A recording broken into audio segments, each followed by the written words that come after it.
Welcome. In this series we are running an analysis of a simple lap joint and comparing the approaches in Abaqus CAE and 3D Experience. In this video we are going to take a look at the analysis setup within the general static step. So let's get started. The analysis features we need in the step are the contact interaction between the plates and the rivet, the boundary conditions for the symmetry plane, as well as holding one of the plates. Then the applied displacement on the other plate.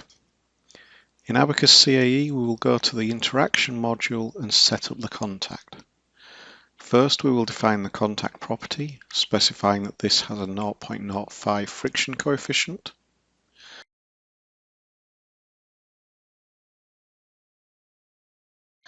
Then we will set up the contact, specifying the initial step and using general contact, taking the defaults apart from using the contact property we just defined.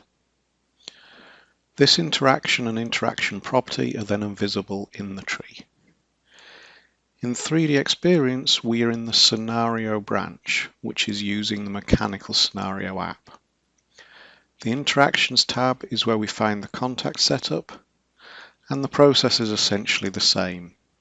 We'll define a contact property with 0.05 friction, then set up general contact and use that contact property. In the feature tree, we see these on both the interactions branch and within the pull 2.5mm step branch where it is used. Returning to Abaqus CAE, we will switch to the load module. We'll create a symmetry condition on the cut faces.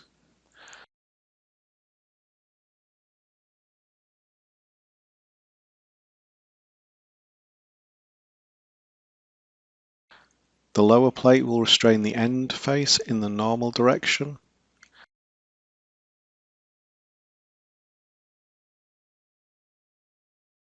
And finally, the lower corner of that restrained face and the symmetry plane will have a vertical restraint.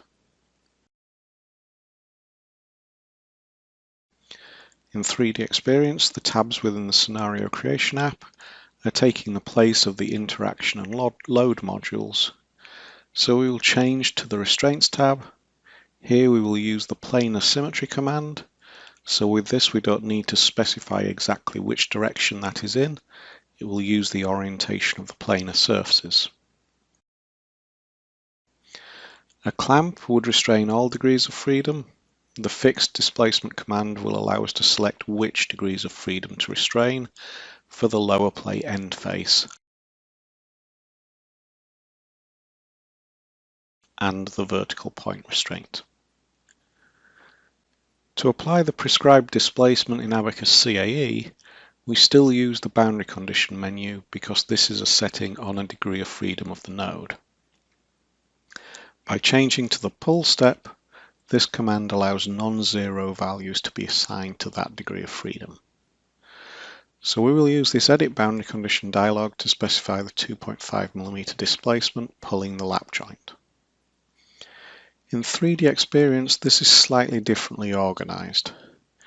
Instead of editing the restraint to have a non-zero value, there is a specific applied translation command in the Loads tab. However, this works in essentially the same way.